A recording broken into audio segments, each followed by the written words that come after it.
राधे राधे आप सभी को। आज के हम इस वीडियो में जानेंगे क्यों मनाई जाती है राधा अष्टमी और राधा रानी के जन्म की कहानी। भाद्रपद शुक्ल पक्ष की अष्टमी तिथि को राधा अष्टमी व्रत रखा जाता है। भगवान श्री कृष्ण के बिना राधा जी अधूरी हैं और राधा जी के बिना श्री कृष्ण अधूरे हैं। जन्माष्टमी के लगभग 15 दिनों के बाद राधा अष्टमी का पर्व मनाया जाता है। शास्त्रों के अनुसार जो व्यक्ति जन्माष्टमी का व्रत रखता है और राधा अष्टमी का व्रत नहीं रखता है तो उसे जन्माष्टमी के फलों की प्राप्ति नहीं होती है। इस दिन जो भी व्यक्ति सच्चे मन और श्रद्धा से राधा जी की आराधना करता है उसे अपने जीवन में सभी प्रकार के सुख साधनों की प्राप्ति होती है और उसे अपने जीवन के किसी भी प्रकार की परेशानी का सामना नहीं करना पड़ता है। शास्त्रों के अनुसार ये दिन राधा रानी के जन्म दिवस के रूप में मनाया जाता है। अब हम जानेंगे राधा जी के जन्म को लेकर मान्यता क्या क्या है। पौराणिक कथा के अनुसार माना जाता है कि एक बार भगवान श्री कृष्ण अपने धाम गोलोक में बैठे थे। वह किसी ध्यान में मगन थे। अचानक से उनके मन में एक लहर से उठी। भगवान श्री कृष्ण की उस आनंद की लहर से एक बालिका प्रकट हुई जो राधा कहलाई। इसी कारण से ही श्री कृष्ण के जाप करने से पहले राधा का नाम लेना अवश्य है। अगर ऐसा नहीं किया जाता है तो कृष्ण जाप भी पूर्ण फल प्राप्त नहीं होता। राधा अष्टमी को त्योहार रावल और बरसाने में बड़ी ही धूमधाम से मनाया जाता है। शास्त्रों के अनुसार राधा जी का जन्म सुबह के 4 बजे हुआ था। इसी कारण यह उत्सव रात से ही शुरू हो जाता है। जैसे कि इसके नाम से ही स्पष्ट होता है कि इस दिन राधा रानी की पूजा का विधान है। ये त्यौहार रावल, बरसाना, मथुरा और वृंदावन के साथ साथ जम्मू कश्मीर में भी बड़ी धूमधाम से मनाया जाता है। बता देती हूँ कि इस दिन राधा रानी चरण दर्शन भी होते हैं जो कि पूरे साल में केवल एक बार यानी राधा अष्टमी के दिन ही होते हैं।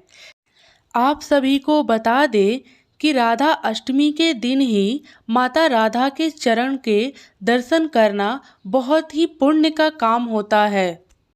राधा अष्टमी व्रत की कथा। राधा अष्टमी की कहानी। राधा माता गोलोक में श्री कृष्ण के साथ रहती थी।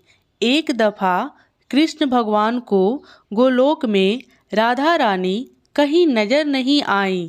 कुछ देर बाद कन्हैया अपनी सखी विराजा के साथ घूमने लगे। यह बात जब राधा रानी को मालूम चला तो उन्हें अच्छा नहीं लगा और उन्हें बहुत गुस्सा आया। वो सीधे कन्हैया के पास पहुंची। वहां पहुंचकर उन्होंने श्री कृष्ण को काफ़ी बुरा भला कहा। राधा रानी का यह रवैया भगवान श्री कृष्ण के प्यारे मित्र श्री दामा को बिल्कुल अच्छा नहीं लगा। श्री दामा ने उसी वक्त बिना कुछ सोचे समझे राधा रानी को पृथ्वी पर जन्म लेने का श्राप दे दिया। राधा को इतने गुस्से में देखकर कृष्ण भगवान की सखी विराजा भी नदी के रूप में वहां से चली गई। राधा ने श्री दामा से श्राप पाने के बाद उन्हें राक्षस कुल में पैदा होने का श्राप दिया। राधा जी द्वारा दिए गए श्राप की वजह से श्री दामा का जन्म शंखचूड़ दानव के रूप में हुआ। आगे चलकर वही दानव भगवान विष्णु का परम भक्त बना। दूसरी तरफ राधा रानी ने पृथ्वी पर वृषभानु के घर पुत्री के रूप में जन्म लिया। राधा रानी का जन्म वृषभानु के घर तो हुआ है लेकिन उनकी पत्नी देवी कृति के गर्भ से नहीं। दरअसल जिस समय राधा मैया और श्री दामा ने एक दूसरे को श्राप दिया था, तभी भगवान श्री कृष्ण ने कहा था, राधा, आपको ब्रजभानु और देवी कृति की पुत्री बनकर पृथ्वी पर रहना होगा। मनुष्य के अवतार में आपका एक वैश्य से विवाह होगा, जो मेरे अंश अवतारों में से एक ही होगा। इस तरह आप पृथ्वी पर भी मेरे ही बनकर रहेंगी, परंतु हम दोनों को बिछड़ने का दुख सहना होगा।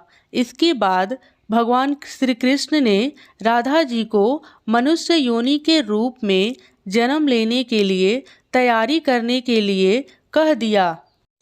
संसार के सामने वृषभानु जी की पत्नी गर्भवती हुई। जिस तरह एक बच्चा दुनिया में आता है, ठीक वैसे ही देवी कृति का भी प्रसव हुआ।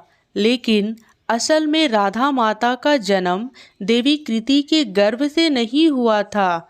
भगवान की माया से उनके गर्भ में आयु भर गई थी। देवी कृति ने उसी आयु को जन्म दिया। इस दौरान उन्हें प्रसव पीड़ा हो रही थी और वहाँ राधा माता के रूप में एक प्यारी सी कन्या ने जन्म लिया। भाद्र मास के शुक्ल पक्ष की अष्टमी के दिन राधा मैया का जन्म इस धरती पे हुआ था। तभी से हर साल इस दिन को राधा अष्टमी के रूप में मनाया जाता है। इस कहानी से हमें यही सीख मिलती है, क्रोध एक बुराई है। क्रोध का जवाब क्रोध में नहीं देना चाहिए, जो कि खराबी हो जाता है। इसके कारण कई दुविधियों का सामना करना पड़ सकता है। धन्यवाद। राधे राधे।